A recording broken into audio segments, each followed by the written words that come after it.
Well, get ready for the most unsurprising headline, but certainly welcome headline of your lives. This study on trans women's athletic disadvantages ought to change the debate. Few anti-LGBTQ policies have taken off as quickly as those banning trans women and girls from women's and girls' sports.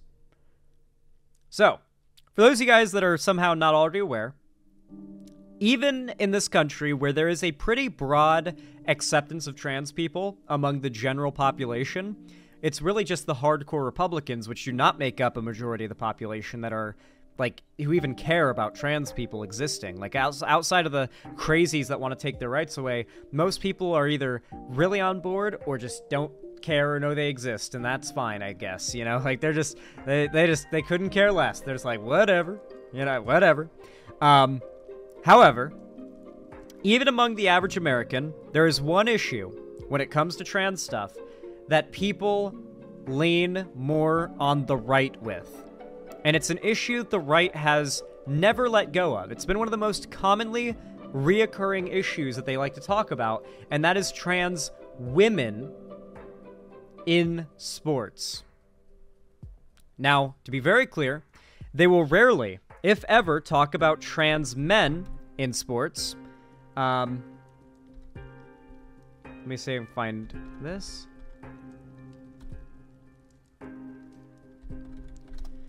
They will very rarely talk about trans men or, like, masculine presenting non-binary individuals, because that doesn't really fit their narrative. And the reason why is images like this.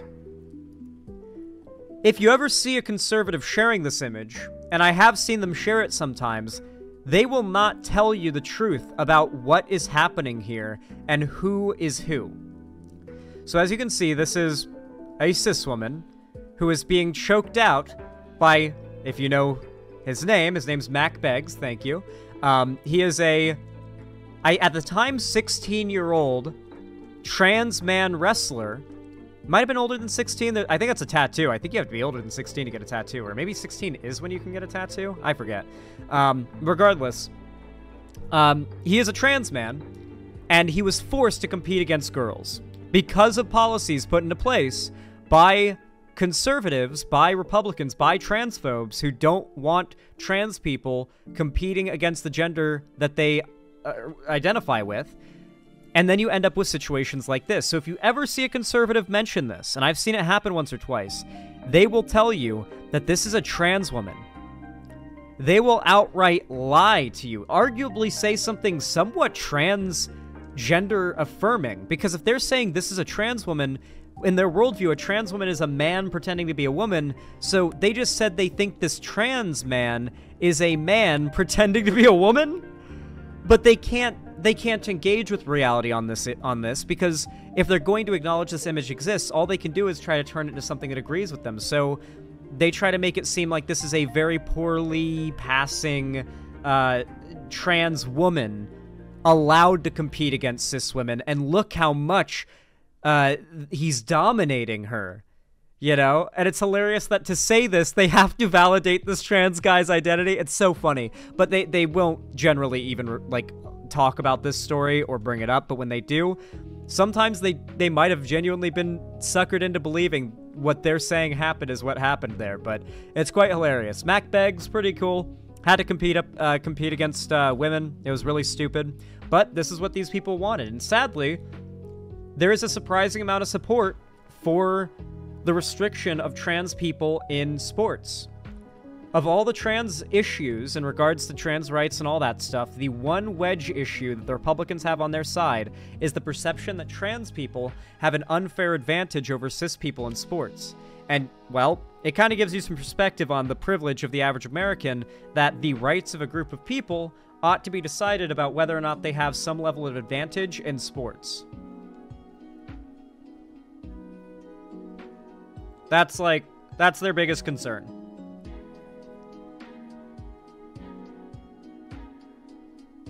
But it seems times are changing because data has come out.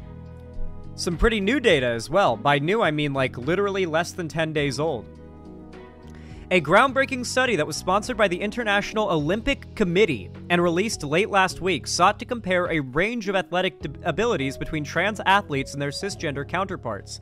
The finding that trans women athletes are at a relative disadvantage in many key physical areas relating to athletic ability and perform worse on cardiovascular tests than their cisgender counterparts could be the first step in fighting back against the conventional wisdom conservatives have spread that trans women's participation is inherently unfair. Remember, so much of what conservatives argue and end up being really popular on are issues that they can attribute to common sense.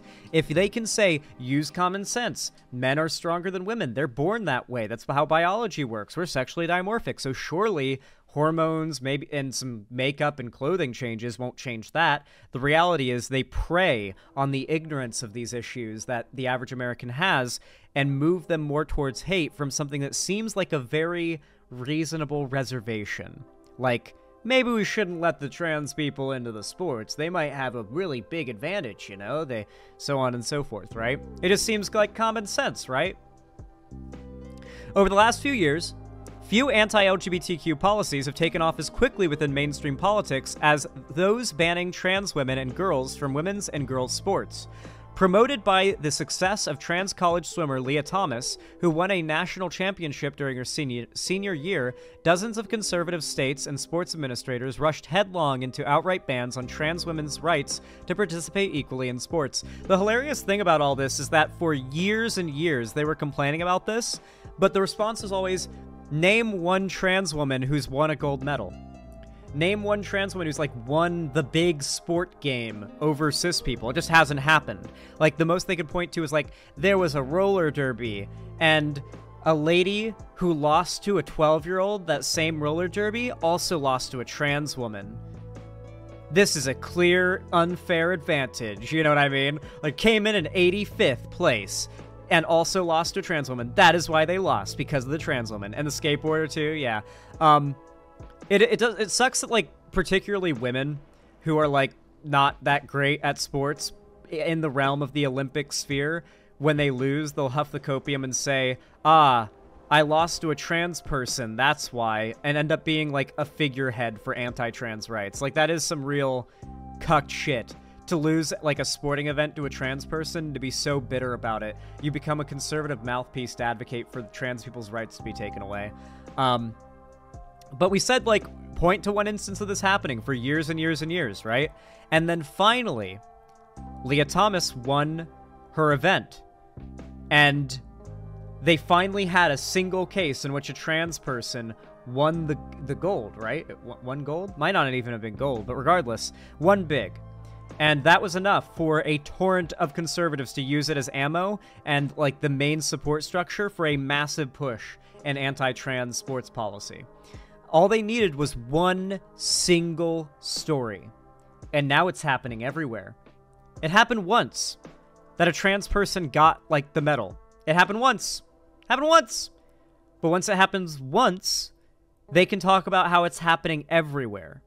And the way they'll talk about it is the same way a kid who's writing an essay about a book he didn't read or just saw the movie of or read a synopsis of needs to, like, pad out like an essay, and will say this and countless other reasons, you know? Like, they'll do something like that. It doesn't even stop at real sports. They tried to ban trans women pro wrestler from wrestling women. Maybe I'll talk about it on a future call-in. Interesting. The political argument seemed simple, natural even. We all know men are superior athletes to women, conservatives argued, so allowing trans women to compete with women would be inherently unfair, because it felt like common sense. I like whoever wrote this article, they are on the money here. Because it felt like common sense to a lot of people, it made for a compelling political argument. But the study that the IOC, the Olympic Committee, commissioned, and the University of Brighton conducted, found that while trans women are stronger in some respects, like grip strength, you gotta have strong grip strength if you're gonna be a trans woman. You gotta grab the gok. You gotta hold the gok, or it could get away from you. like grip strength, cis women have stronger lower bodies. Like the study has also found that trans women have a similar bone density as their cis women counterparts. There have already been studies that prove this, by the way. Prolonged usage of estrogen substantially decreases bone density, in many cases to lower levels than that of cis women. This has been known for a while, but it's nice to have the Olympic Committee backing that up as well. That if anything, trans women are at a physical disadvantage to cis women. They have to work harder. Which rebuts a frequent refrain from conservatives who've argued otherwise to justify banning trans girls and women from sports. Now, I can kind of precog exactly what their response to this will be, though. Their immediate response will be a cop-out. It'll be the easy one for them, which is the benefits don't come from the physical state they're in. The benefits come from the trans person having been able to train and like prepare and like learn whatever sport they're doing for any given amount of time after or during a, say, male puberty, and that benefit would translate even after losing those physical benefits, because training with those physical benefits would somehow give you an advantage, even losing those physical. It's a nonsense argument. I don't know how that works. I don't think if I had super strength that would allow me to like perfect my form in swimming, and thus if you took away my super strength, I'd be like the best swimmer in the world. I don't think that's how that fucking works, but sure. There's also a news like video that comes along with this, it seems. More than 400 bills targeting transgender people have been introduced nationwide, according to the Equality Federation. And with numbers like that, Republicans might have you thinking that support for this group does not exist. But that is not true. Not at all.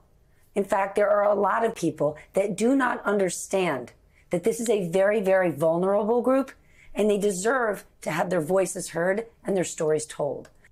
Dude, why does MSNBC get so much hate from the left? I know they're like MSDNC or whatever, but like, how many of you guys expect this type of rhetoric about trans people from MSNBC based on like your currently held stereotypes about it? They are pretty super lib, but like, I feel lefties have a tendency to not listen to super libs for too long and then like start to fill in gaps in their memory of how super libs really are.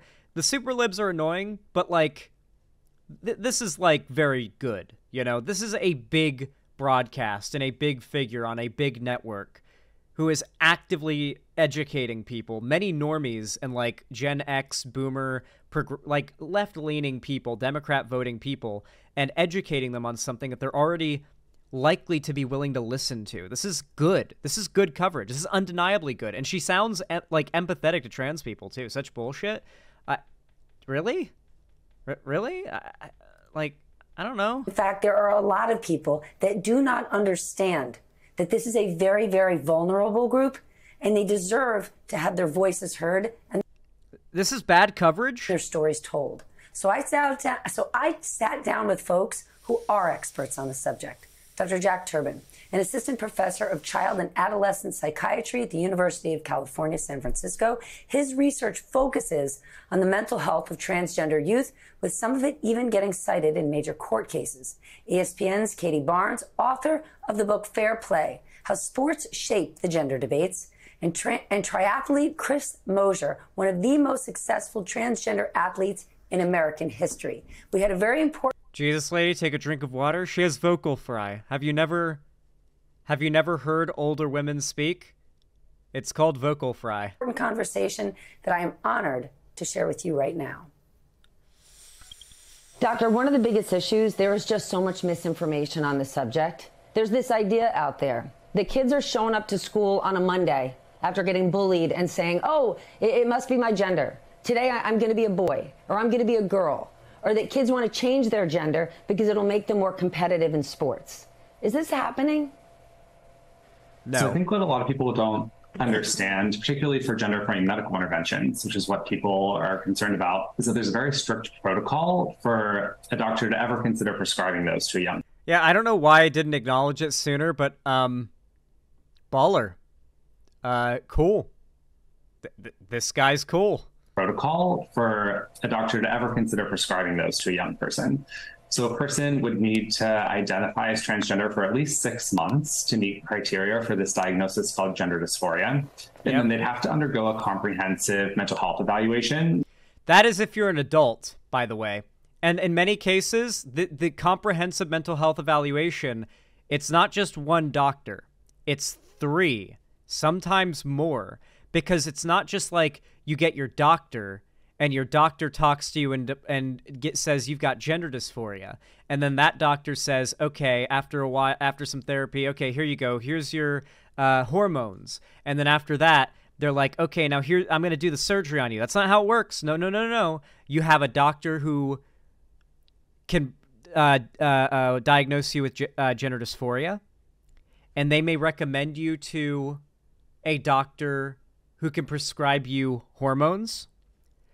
But in order to do that, that doctor who prescribes you hormones, many doctors who might prescribe you hormones, may possibly ask you for a second, third, fourth, or fifth opinion. And it's quite common this happens. Up to 3 opinions total is not uncommon. Trans people in chat, can you guys back this up? Do you guys, like, has this, if you're American and trans, can you back this up? And does this sound about right? They'll ask you really weird questions. Yeah, like about masturbation and stuff like that. Yeah, they're going to get real personal with you. They're going to ask you a lot because they want to know if you're legit. You know, they're going to ask you a lot of personal questions and you answer honestly. And it's not really well handled because it requires just a ridiculous amount of second opinions. And then once you've got those second opinions, assuming everything's gone well so far, you can go to that doctor who may be able to prescribe you hormones, and they may do that, or hormone blockers. We're assuming you're an adult here, so hormones, I guess. And so you got your hormones. Cool. Maybe eventually you want to get bottom or top surgery, right? Or both, I don't know. That is a surgeon. A surgeon has to do that. A plastic surgeon, I think? I think it's a plastic surgeon. So I think it's, endocrinologist would have to recommend you a surgeon, and that surgeon, guess what? That surgeon is going to want a lot of second opinions. That surgeon's going to want a ton of second opinions if it's even fucking legal in your state. I need you guys to know that is like the most boiled down, simple version of the average trans person who is an adult's experience trying to get trans healthcare. That is my best retelling of some friends' experiences that they've told me about what they've gone through. And I've got friends who live in fucking third world countries, I'm not even joking, who are trans. And they've got it rough because it's even more fucked up there. Because I don't know if, like... Are you allowed to be trans in the Philippines, guys? I'm really curious. Is that, like, legal? Will they just kill you or something? Because they'll kill you if you're, like, a drug dealer or a drug addict there. I genuinely don't know. They're not friendly about it. So is it, like, is the government cool with, like, trans people in the Philippines? I'm curious. I'm wondering about that one. But yeah, I've got friends that are from all around the world, and many of them in America that are trans, and their experiences are quite interesting. But even in America, where we have probably the easiest path of most Western nations, of developed nations in general, to getting this treatment, it's still ridiculously difficult. There's not this trend of cis people trending into, like following a trend into being trans, or accidentally into being trans, especially nowadays, as all of our ways of determining whether or not someone is sincere in their identity, and I know that sounds very weird, sincere in their identity. It's a meaningless term. You know, right? Like, people don't typically lie about their identity their whole lives for some weird reason unless they've got serious mental health issues, and those don't usually go unnoticed. So it's like the ideas, the things that people worry about are completely made-up scenarios made up by conservatives that are like straight out of a movie or something. Like somebody goes in, takes hormones for 6 months to look like a woman, and then try to win the Olympics as some sort of like easy grift or something. It's just not a thing that happens. It's the subject of like the Daily Wire's comedy movie they made, and they wanted to make it a documentary at first, but realized that that's literally impossible. Like, none of them wanted to go through hormones and pretend to be women in order to try to compete in women's sports. So they decided to make it a fictional comedy movie instead, because the thing they're making fun of the left for isn't real. They found out while trying to make their documentary, wait, the thing we're complaining about isn't real? All right, let's make it a fictional movie then. It'll be like a comedy, a satire of the left. That's literally the behind the scenes of how that went. I'm not joking. And get consent from their parents and the doctor and fully understand all the risks and benefits of those treatments. So I think there's been this media notion that gender affirming medical care in particular moves very, very quickly, when the reality is that it's a very slow process. In terms of adopting a new gender identity for sports, I've never seen that happen. We're in California, where we're probably one of the states with the least stigma towards trans youth, but there's still a lot. You know, I have kids who are being barked at, you know, a reference that all LGBT people are furries, and constantly harassed for being trans. So this. Well, that's the thing, though, right? Because the idea of that is that that's supposed to sow division. That's meant to sow division. The idea is to make it so that, oh, you don't, like, if they don't like that we're barking at them to make fun of them, claiming that, like, all LGBT people are furries, then their response has to be, we're not all furries. Furries are cringe. Furries bad. We're not like them. We're not like them. They want that to be the response, so the furries get othered. The furry community is largely LGBT and does not need to be, like pushed away from the LGBT community, because that would be a pretty massive shot to the shooting yourself in the foot for the community moment. But yeah, it's like a sort of attempt to sow division, to try to convince people to defend themselves by attacking a innocent group that is also being attacked by the right. Have you guys ever noticed that tendency among Republicans? I'm going to associate you with a generally less accepted other group, and the only way you can defend yourself against that accusation is to other that group and to be negative towards them, and sow division within your own side of this issue. It would be Stonewall 2. Well, it would be Stonewall like 4 at this point, because it's happened where, like, gay and lesbian people took a movement that was, like, started by trans people and pushed, like, binary trans people and everybody else to the wayside, because a lot of, like, the gay and lesbian thought leaders that sort of took over that movement, the Stonewall movement, did not think that selling the idea of trans people as part of their acceptance movement was going to be as marketable, and they got kind of left in the dust. And so it isn't until like the 2010s where trans people start getting very broad cultural acceptance in America. But even when that starts to happen, in 2016, you start to see, well, we're getting some pretty strong support akin to like the Stonewall era for gay people. Now we're seeing, or for trans people, sorry. Now we're seeing a split with non-binary people. If you remember back in 2016, you could not find even any content creators in the trans community, for the most part, that would be willing to say non-binary people were valid or gender fluid people were valid, anything like that. It was hard to find creators willing to do that. And if you were a creator who was non-binary, like Milo Stewart, who was a known non-binary creator back then, who literally had 40,000 subs. Now, it's not me dunking on Milo Stewart. It's just that's not like an insane amount of subs. And I would have thought they had like 1 million subs based on the fact that every conservative YouTuber back then ever would constantly make videos on them nonstop, the same videos across the entire board every time they uploaded a new one, responding to them. And always in a really attacking way that led to a massive ratio and a big hate brigade. That was what being non-binary was, even within somewhat progressive left-leaning spaces not so long ago, like 2016 era.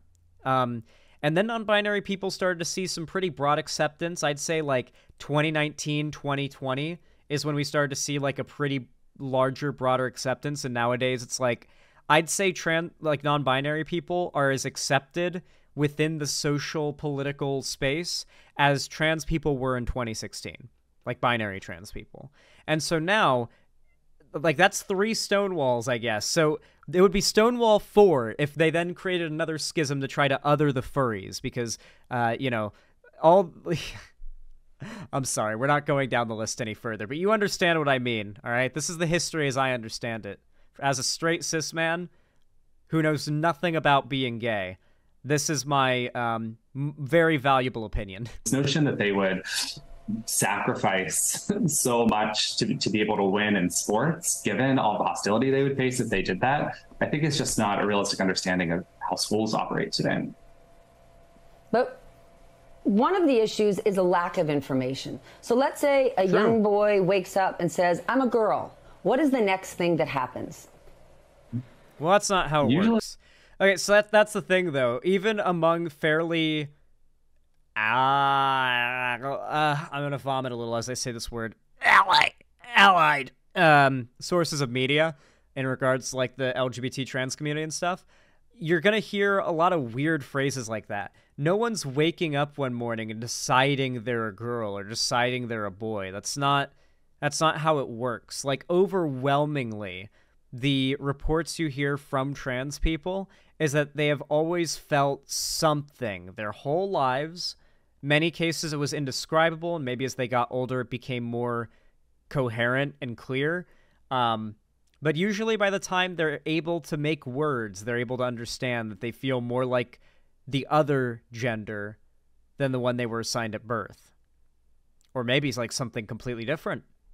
For a lot of people, like, there's a lot of non-binary people who start out like thinking maybe they're just a binary trans person, realize that's not it, like they're close but no cigar, and they realize they're non-binary. And that's like what makes them not feel dysphoria, is identifying that way, being recognized that way, being referred to that way, fitting whatever physical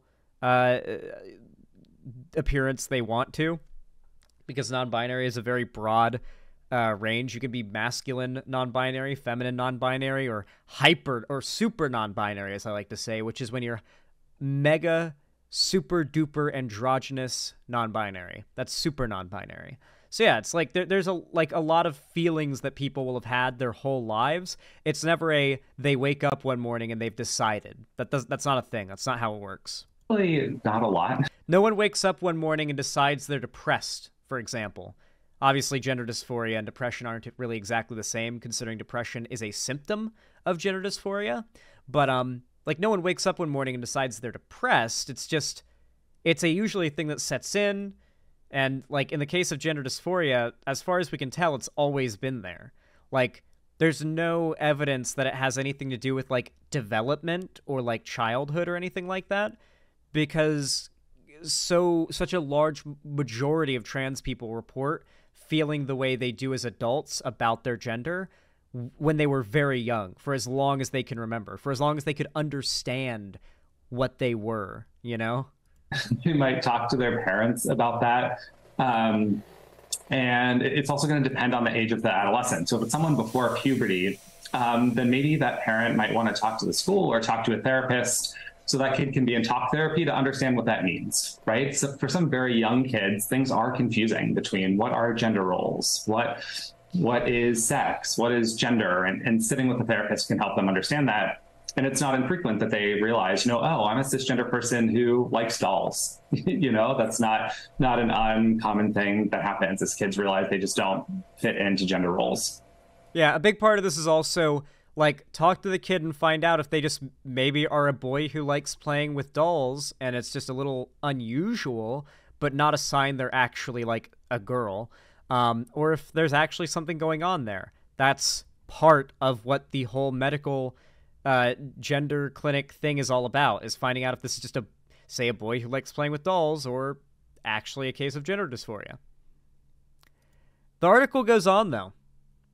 All the participants in this Olympic study participated in competitive sports or took part in physical training at least 3 times a week. The 35 trans athletes that had to have completed at least 1 consecutive year of hormone replacement therapy. It's just one study, so we should avoid drawing grand conclusions from it, but at the very least, the study shows the bodies of trans women who've been on at least 1 year of hormone replacement therapy are very, very different from cis men's bodies. In their conclusion, researchers cautioned against hurtling into blanket bans on trans women's participation in women's sports and declared that using data comparing cis men and cis women's bodies to justify these bans is wrong. It has become commonplace for anti-trans campaigners to make arguments against trans participation in sports by citing the difference between cis men's and cis women's bodies. In other words, pretending that trans women's bodies are identical to those of cis men's.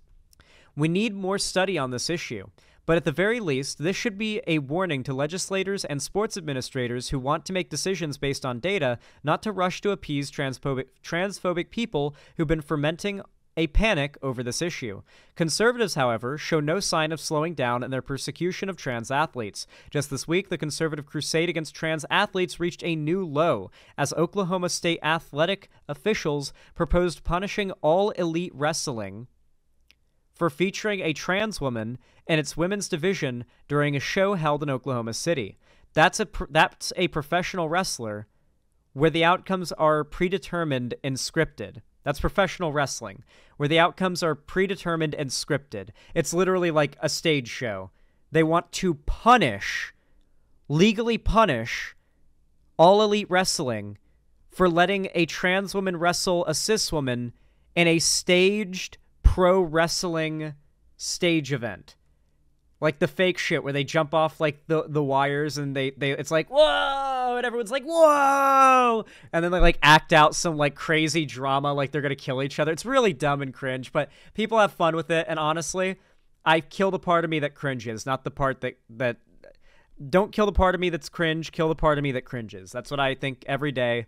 And if they enjoy it and they're having fun, then who am I to rain on their parade and yuck their shit, you know? They're having fun with their professional wrestling. Who cares? It's a little silly, but they're having fun. They're having fun. It's like, yeah, it's like theater, but it's a ring. And it's like, yeah, it's literally like bro muscular theater, you know? With like slightly more trashy subject matter in regards to the story. But hey, it's real. It's modern. You could argue it's like modern Shakespeare in a way. Like, I actually legitimately think in like thousands of years, they might look back on the WWE as our era's equivalent to Shakespeare, and I'm not joking. I'm not even joking. Think about it for long enough and you'll understand what I mean. The influence is all that matters. It doesn't matter how today it seems so crazy and weird. Hell, how do you think normal people back during like ancient Rome felt about the Colosseums? There were a lot of people who probably thought that shit is so fucking weird and stupid. They're going to look back on this stuff in 1,000 years and think it's so crazy and people doing this stuff are so backwards and insane. And then nowadays you got people who are like, that shit was so cool, man. Yeah, they were fighting lions in the Colosseum. They were doing fucking gladiator fights. Like, yeah. People tend to look back at this stuff differently over time. Anyway. Again, the report commissioned by the IOC is just an initial study, and we will need more, but it indicates that there is more to the trans athlete issue than conventional wisdom would seem to indicate. It's also a vindication for the many trans athletes, writers, and advocates who've spent a lot of time and effort trying to explain to general audiences that trans bodies differ greatly from cisgender bodies. Then again, the trans athlete debate has never really been about fairness or safety in women's sports. It's always been about putting laws in the books that legally define trans women as men as a precedent for passing more anti-trans laws unrelated to sports. So this research will likely not make a difference in red state legislatures. They don't care about the truth. They have no, there's no one balancing them. Our hope then is for those sports administrators who've gone all in on trans bans to see that that the science is showing their assumptions and arguments to be wrong. Participating in sports is a human right. It breeds healthy habits and fosters ambition and drive in young people. Denying that to groups of kids, teens, and even adults should require much more evidence than the anti-trans crowd has presented thus far. We're in the early days of the developing scientific field around sports, gender, and performance, but the first win goes to those who argue that trans women belong. W. I assume you guys will want a link to this. There are several blue links to get to the study in question, like first-person source if you guys want it. So here you go. Dropped it in chat. Hopefully you guys can make great use out of that if you end up in a debate with some dumb fuck in the future. But yeah, I really hope you guys liked me covering this. I'm really curious to hear what you guys think about it in the comments down below. This seems like some awesome news. Obviously, it's not going to change things overnight, but now we're getting some pretty indisputable data that is showing the opposite of what conservatives claim about trans people in sports to be true. The right's strongest wedge issue is starting to get full of holes as more data and more research is coming out about it. The right thrives in ignorance, and when that ignorance is replaced with understanding, they have to run away to a new thing, something people are more ignorant on. And it's our job to find out what that next thing is and educate people on it so that they can't take advantage and prey on their ignorance anymore. But I'm really curious to hear what you guys think in the comments down below. If you enjoyed this video, please consider leaving a like, no matter when or where or how you're watching this. It really helps a lot. Every single thumbs up basically pushes the video and my channel out into the algorithm, training YouTube to push it out to more people and recommend it to more people, so it really helps the channel a lot, and it helps the channel grow faster too, which I really appreciate. And of course, if you haven't already, subscribe and ring the bell icon so YouTube tells you when I go live or upload a new video. And if you want to support me financially and you can afford to do so, you can always do that just by donating, subscribing, or gifting a sub on my website, xanderhall.com/live, or supporting me through YouTube, Twitch, Streamlabs, Stream Elements, Patreon, or buying merch through the Streamlabs link down below in the description. And finally, don't forget to join my free Discord server. It's basically the hub for my fan base. We do watch parties, call-in streams, game events, all sorts of cool stuff in there. And I also announce all of my uploads and streams there. So, you know, if you don't want to miss anything, for sure, join the Discord. It's a really great time. So yeah, if you aren't already in there, what are you doing? I hope to see you there.